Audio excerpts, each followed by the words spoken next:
galit pa rin tatay ko kasi may boyfriend ako. Dahil pinoprotektan mo ang sarili mo at ang relasyon ng tatay mo para may pasalvage pa. 25 years old na ang anak mo.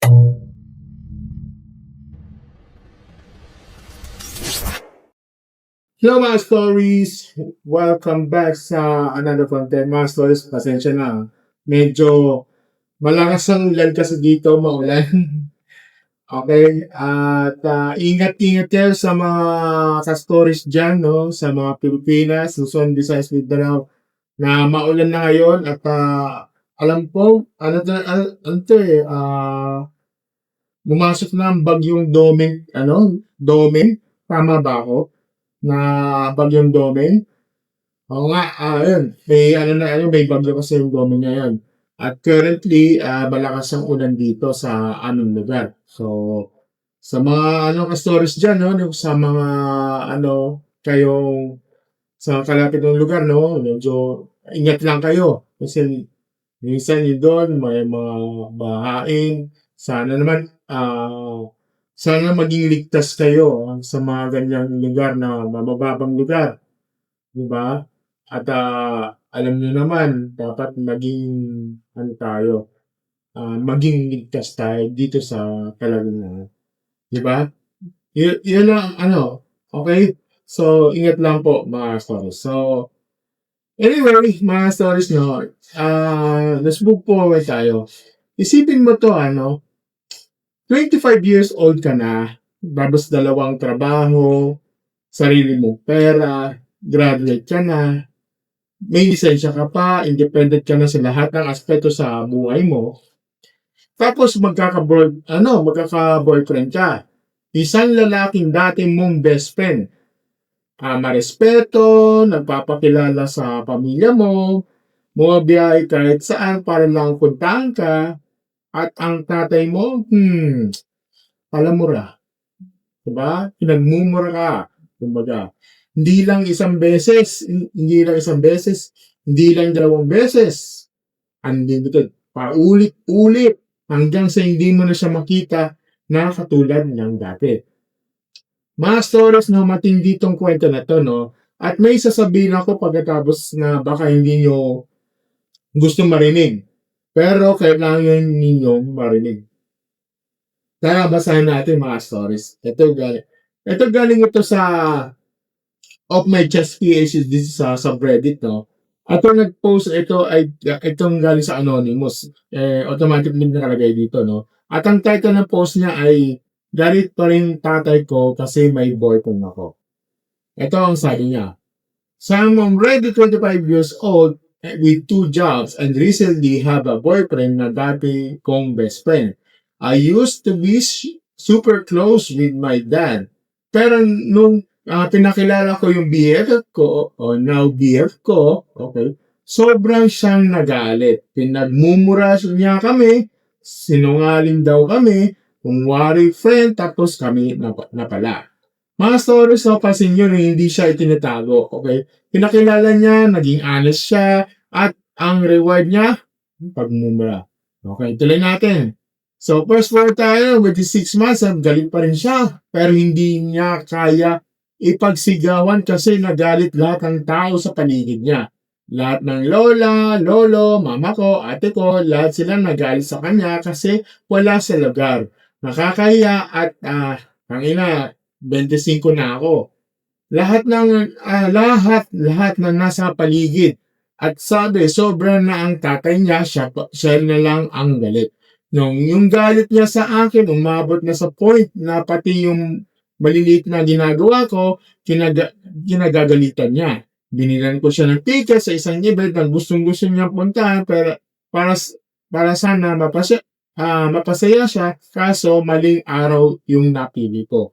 At ito ito masakit mga stories, pakinggan niyo to. Oh my God! Pinagmumura niya ako, sobrang galit. Tapos, na-bring up niya naman yung boyfriend ko. Tickets lang mga stories, mali lang ang araw na madali naman palitan. At ang ginawa niya, pinagmumura ang sariling anak. Tapos, dinadamay pa ang boyfriend. Tungkol naman sa boyfriend niya, sabi niya, sobrang effort ng boyfriend ko. Binabiyahe kahit saan para puntahan ako at magpakilala sa family ko. Always magalang kasi, ah, always magalang kasi minumura-mura siya. Lagi niya sinasabi sa akin, okay lang, nagulat lang si Tito. Kahit galit sa kanya. Hindi raw papatinag. Lagi pa rin siya pumupunta. Nagsinungaling pa siya sa parents niya na gusto naman daw siya ng family ko para lang hindi siya pigilan pumunta sa family events namin. Mga stories, no, ang lalaki nito minumura, inaayawan, at tinatanggihan. At hindi umaalis, pinupunta pa rin, nagrespeto pa rin, at pinaninindigan niya yung babae. Ito sabi niya ni Opie, simula nung ginawa sa akin ni Papa yun, hindi ko na siya nakikita na say ulit. Kasi grabe talaga yung mura niya sa akin. Hindi ko gusto niya siyang i-surprise, pero ako yung na-surprise. So, medyo matumal na ako, matumal na ako umuwi. Nakabukod na kami sa kapatid ko, umuwi na lang every weekend. Pero tinatamad na ako minsan kasi I feel sick to the stomach.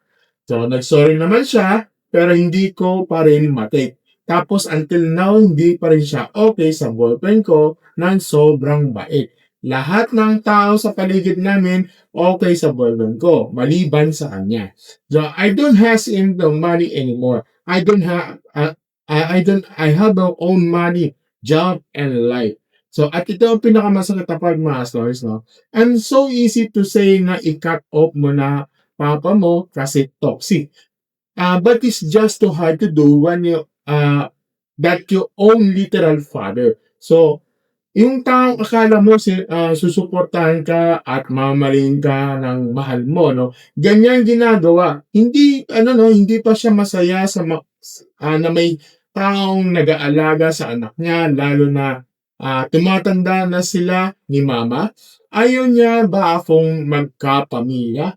Tapos sa comments, no? Grabe siya, no? The first boyfriend niya to, kaya akala niya okay lang. 25 na, dalawang trabaho. Take notes, 2 jobs yung trabaho niya. Graduate, may lisensya. Ano ba ang kulang, di ba? Ito sabi niya na in-explain niya yung buong backstory sa tatay niya. Dati silang friends, nade-develop ang feelings, nagkaaminan unless naman, no? Pinakilala na niya agad. Pero wala rin pakis ang tatay niya, no? Mali raw ang ginagawa nila, dapat daw nililigawan muna. Dapat daw kinaalam muna sa kanya. At ang sagot niya sa tatay niya, ayoko ng ganon, may sariling ako desisyon. So, mga stories, no, ang dami kong gustong sabihin dito, no. Hindi ako nagpapakyut, diretso lang tayo, okay? Number 1 yung sa tatay mo, no. Kuya, tito, sir, okay? Ano man tawag sa'yo, sobra na yan, okay? Gets ko anak mo yan, babae, mahal na mahal mo, at ayaw mo may manakit sa kanya. Oo, naintindihan ko yun. Kasi, naintindihan ko yun yung lubos. Kasi babae, oo, naintindihan ko. Pero mga stories Pero, sir, okay? Kuya, tito, okay? 25 years old na ang anak mo. Okay? Hindi na siya bata. Okay? Hindi na siya yung maliit ang batang hinahatid sundo mo sa school, 2 trabaho ang hawak niya. Hindi na siya humingi ng pera sa inyo. May sarili na siyang buhay. Di ba? At yung lalaki, nagpapakilala lang bumabiyahe para puntahan ng anak mo. Nagre-respeto kahit pinagmumura mo siya sa harap ng lahat. 'Di ba? Ano bang gusto mo? 'Di ba? Anong klaseng lalaki ba ang hinahanap-hanapin mo para sa anak mo? 'Di ba? So, ito, yung pagmumura mo sa anak mo dahil lang sa maling araw na tickets, ticket lang 'yon, okay? Hindi krimen. Hindi kalokohan 'yon. Mali lang ang araw. Ano bang ginawa mo? Sinimulan mo ulit sa giyera. Kasi hindi mo, pa rin matanggap na may boyfriend na ang anak mo. Okay? Alam mo ba yung nangyari? Hindi mo na minumura yung anak mo dahil sa boyfriend. Minumura mo na siya dahil sa lahat ng bagay. Okay? At ginagamit mo lang yung boyfriend bilang dahilan. Okay? At yan ang napapanganib doon. Okay? Yeah, kasi alam mo pa yung resulta? Ha? Kasi sinasabi mo mismo ang anak mo, okay? Hindi na niya ikaw nakilala na katulad ng dati. Okay? Well, may iba yung tingin niya sa'yo. Kasi tinatamad na siya umuwi. Nasusuka na siya sa total pagpupunta sa bahay niyo. Yung totoo kasi, ano na yan, toxic na yan sa bahay mo eh. Di ba? Yan ba ang gusto mo? Yan, nawala ng anak mo? Di ba? Kasi yan yung pinatutunguhan niya rito eh. Ito, hindi lang boyfriend na nag-aalis ang anak mo sa'yo. Ikaw mismo nagtutulak sa kanya palayo. Okay? At yung logic na dapat, pinaalam mo na sa amin, dapat niligawan muna sa harap ko. Okay, tito, valid yung tradition.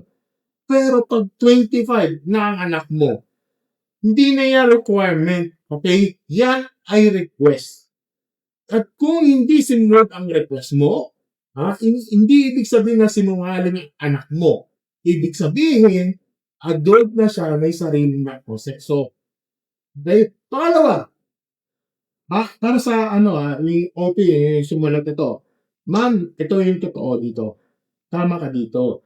Wala kang ginagawang mali. Okay? First boyfriend mo at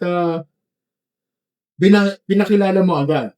Hindi mo itinago. Hindi kayo nagsisinungaling. Kasi hindi pa kayo nung nagpakilala ka sa best friend mo noon. Okay? Na-develop ang feelings. Normal yun. Okay? Ganon ang buhay. Ganon ang pagmamahal. Okay? Pero ito rin yung totoo. Hindi mo kailangan ng permiso ng tatay mo para magmahal. At saka 25 ka na eh. Kailangan mo nang panindigan yan. You have your own decision sa buhay mo. Diba? At ito advice ko sa'yo. Huwag kang mag-cut off. Alam ko yung sakit na yan. Alam ko yung bigat. Okay? Pero tatay mo pa rin yan. Kahit balik ka rin mo yan sa anong mundo yan, tatay mo pa rin yan. Okay? Yes, anong gagawin mo? Set your boundaries clearly. Diba? Set your boundaries, di ba? At saka sabihin mo ng mahinano pero matatag. Mahal kita pero kapag minumura mo, lumalayo ang loob ko. Hindi mo naman kailangan gusto ng boyfriend ko pero kailangan mo igalang ang decision ko bilang isang adult. Ganun yun, di ba? Kaya isang beses lang, malinaw, walang sigawan, walang drama, pero firm, di ba? At saka pag umuulit, umalis ka. Diba? Hindi dahil wala kang respeto. Kundi dahil pinoprotektan mo ang sarili mo at ang relasyon ng tatay mo para may pasalvage pa. Okay? So, pangatlo, ito sa boyfriend mo, no? Boss, saludo ako sa'yo. Okay? Pinagmumura ka, tinatanggihan ka, at hindi ka umaalis, hindi ka nakapag-apekto. Okay? Bumabay ka pa rin, nag-respeto ka pa rin, no? At pinaniniwala mo rin na nagulat lang si Tito. That's normal yun, okay? Normal yun. Matibay ka at yun ang klase ng lalaking dapat lang pagkatiwalaan ng isang ama. So, pero ito, reminder lang ako sa inyo, sir, huwag kang magsinungaling sa parents mo na tanggap ka ng family niya kung hindi pa. Okay? Kasi kapag nalaman yon, mas lalaki ang problema. Maging honest ka sa lahat ng panig. Kaya mo yan, okay? Kaya mo yan. Nang hindi kailangan mag-invento ng kwento. Dapat maging honest ka. Kahit honest ka sa kanila, yung family side niya, at saka yung family mo. Okay? So, at ngayon, mga stories, ito kasi sa akin personal na, medyo masakit sa akin itong topic na to. Kasi naranasan ko na rin yan eh. Okay? Noon mga stories, 12 years ago, may girlfriend ako dati, may 12 years ago na to, at ang tatay ko hindi rin boto. Okay? Bakit? Kasi mas maganda siya, mas matanda siya sa akin ng 2 taon. Hanggang high school lang yung matapos niya at trabaho niya, foot massage therapist. Okay? Sabi ni tatay, dapat daw mapangusawa ko, mayaman, mas bata sa akin. Pagkatapos Masters, pag gano'n ang standard, no, lagi akong pag ganyan ang basta, lagi akong busted. Yan. Di ko nilalahat, well, pag ganyan, lagi akong busted dyan. Pero yun yung reality ko noon, okay? At pag nagpapakita ako ng feelings sa isang girl, gano'n ang standard, iwas agad, di ba? Hindi ko, pinipilit yung sarili ko. Ah, pero kung tatanungin kung kami na ba, hindi kami nagtagal dahil lang sa di kami nag-work dahil lang sa sa aking dahil sa pamilya ko. Yun nga, alam niyo yan, di ba? Wala, talagang feel ko nilalaban pero wala. Na talagang hindi nag-work. Ganun talaga, nakakainis pero yeah, diba? Pinaglaban ko naman pero ganun talaga. Pero anyway, talaga yung lesson talagang hindi ko pinilit. Pero anyway, and alam niyo ang lesson ko dito, hindi lahat ng magulang tama sa standards na gusto nila para sa atin, pero hindi rin lahat ng magulang mali ang gusto nila. So, ang nasa gitna kasi dito, komunikasyon ang kailangan dito. Pag-uusap, no? Hindi sigawan, hindi murahan, hindi cold war, no? Ang tatay ito yung tatay ni OP, no? Hindi siya masamang tao, Take note, hindi siya masamang tao. Overprotective, overprotective siya. Oo, naiintindihan ko yan. Mahal niya, anak niya, pero yung pagmamahal na hindi marunong mag-adjust, no? Ang pagmamahal na nananakit na. Hindi na yung protection. This is a possessiveness na yun, okay? Sa lahat ng tatay dyan na nakikinig, malapit na ang Father's Day, oh my goodness. At alam ko, marami sa inyo ang mga ka-stories, tandaan nyo to. Ang goal nyo bilang magulang ay hindi pigilan ng anak nyo na lumaki. Ang goal nyo ay handa sila para sa mundo. Okay? At kapag may dumating na tao mahal ang anak nyo, magalang at handang harapin kahit ikaw pa ang kalaban, yun ay klaseng lalaking dapat mong pasalamatan. Hindi pagmumurahin. Okay? Kaya alam mo ba na ano nangyari kung patuloy mong itinutulak palayo yung anak mo? Isang araw, titigil na siya ng pag-uwi. Hindi na siya magsusorry. Hindi na siya bibili ng mga tickets para sa iyo. At doon mo lang malalaman na ikaw pala ang nag-push sa taong nagmamahal sa iyo ng totoo. So, yun, mga stories yung ang bigat ng kwento ngayon, no? Kasi ang alam ko marami sa inyo na nakaka-relate. Okay? Mga ikaw yung anak na pinagmumura. Pero dahil itong pinagmumura, no? Baka ikaw yung boyfriend na natanggihan. O baka ikaw yung tatay na hindi rin matanggap. Okay? Kung sino ka man dyan, no? Ang payo ko dito, mag-usap kayo. Okay? Hindi siya galit, hindi sa mura, sa tamang oras. Okay? Tamang oras, sa tamang tono, at saka sa tamang puso. Okay? Kasi ang pamilya, mga stories, no? Hindi mo kayang palitan. Okay? Pero kaya mong ayusin basta willing ang lahat. Okay? Pag may kwento ka rin yung ganito, no? Gusto nyo i-share, gusto nyo marinig ang opinion, no? Mga opinion ko, no? Comment nyo sa baba. At, o kaya, send nyo sa akin sa FB page, no? Ng Market Stories at lagi ako nandito para sa inyo. So, kung nandiyan yung video na to, no? Don't forget to like, share, subscribe sa ating channel, and click notification button sa ating baba. As always, mga stories, thank you, and have a great never-ending stories. Bye! Grabe yung ulan, grabe, lakas ang ulan. Ingat kayo sa abon lang, ingat kayo sa mga malakas ang ulan ngayon. Narinig niyo yun, no? Lakas ang ulan. Talaga, pasok na kasi ano, pasok na kasi yung bagyong gano'n. Kaya, ingat lang mga masters.